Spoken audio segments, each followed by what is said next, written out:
Hey everyone, my name is Charlie and welcome to Fully Equipped.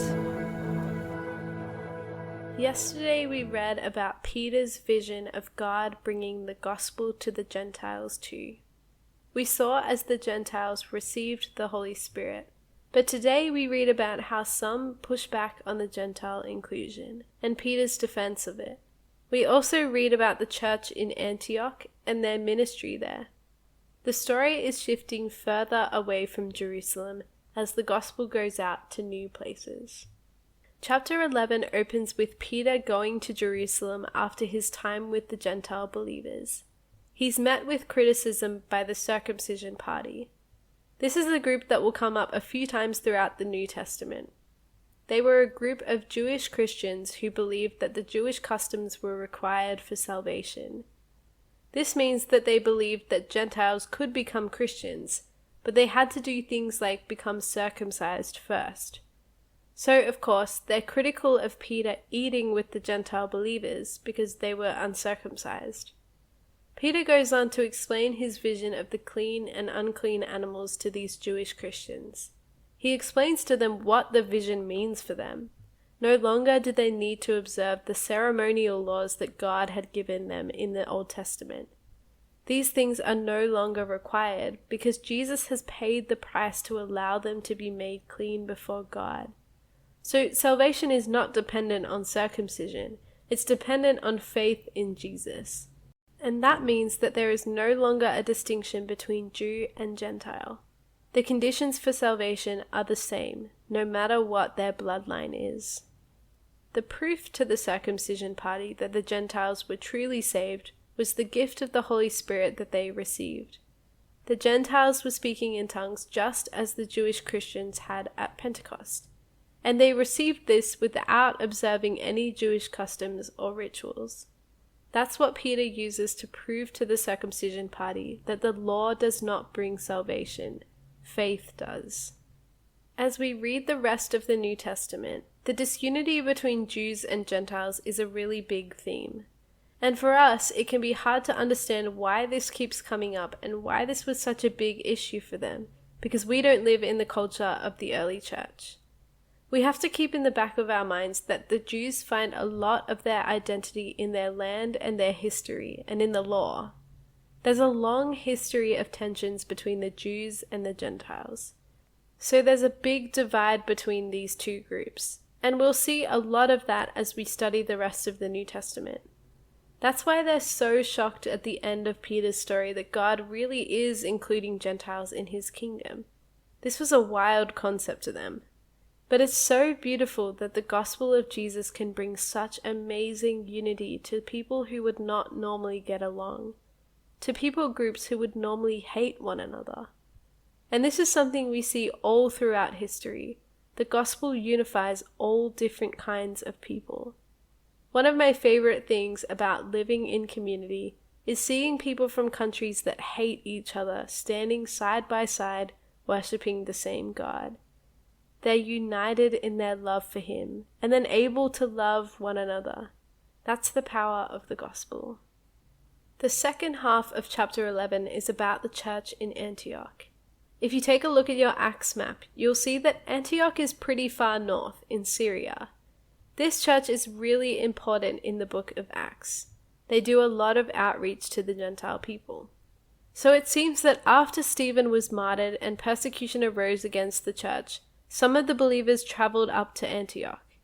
These believers brought the good news of the gospel and what had happened in Jerusalem to the Jews in this region. But they hadn't yet heard about what Peter had seen and preached about the Gentile inclusion. Some of the believers who go to Antioch also speak to the Hellenists, the Greek-speaking Gentiles who live there. Many people come to know Jesus. God is growing his church. The church there grows so well that the Jerusalem church hears about it, and they send Barnabas up to them. Barnabas arrives and approves of what he's seeing. This is a healthy church, and God truly is at work amongst them. He encourages the people there to continue what they're doing and to remain faithful to God. Isn't it interesting how much we see Barnabas being an encourager? His name actually means son of encouragement. Names carry a lot of meaning all throughout the Bible. Barnabas goes up to Tarsus to bring Saul back with him to Antioch. Together they shepherd and teach the church there, leading them in how to be disciples of Jesus. They spend a whole year dedicated to these new Christians. We'll read later how Paul and Barnabas go out on their major missionary journeys. This year in Antioch would have been a beautiful season of preparation and equipping for these two men as well. Luke also notes that it's in Antioch that the disciples are first called Christians. But actually, in the whole New Testament, we never see the believers refer to themselves as this term, which is kind of interesting. They would call themselves things like the saints, disciples, people of the way, or brothers. The word Christian is Greek, and it kind of translates to follower of Christ. It seems like this term was actually used to mock the believers. The end of chapter 11 is a little story about a prophet named Agabus who comes to Antioch. The Holy Spirit shows Agabus that a big famine is coming. This allows the disciples to get prepared and to collect food for those who will not have food when the famine arrives. History shows us that there were indeed a number of famines throughout the Roman Empire not long after this time, probably sometime around 45 AD. But God provided for and looked after his church by speaking to them about this coming famine through Agabus. We'll learn more about the gifts of the Spirit when we get to 1 Corinthians. But it's so cool to read about how the Holy Spirit uses individual people in the church to keep the church strong and healthy. We all need to work together with the Spirit and use the gifts that he gives us. When we do this, the church is blessed. That's why we should pursue knowing the Holy Spirit more, rather than being afraid of or apprehensive of him. The Holy Spirit is a blessing to us. So how does this equip us? It's really amazing how the Jewish believers accept the message that Peter brings. Though Peter's story goes against everything they believe, they humble themselves and listen to the truth he's bringing. When we have ideas and opinions deeply ingrained within us, it's really hard to let those go when someone else has a different story. It's easy to explain away different opinions, or justify our own beliefs, or even to get angry at people we disagree with.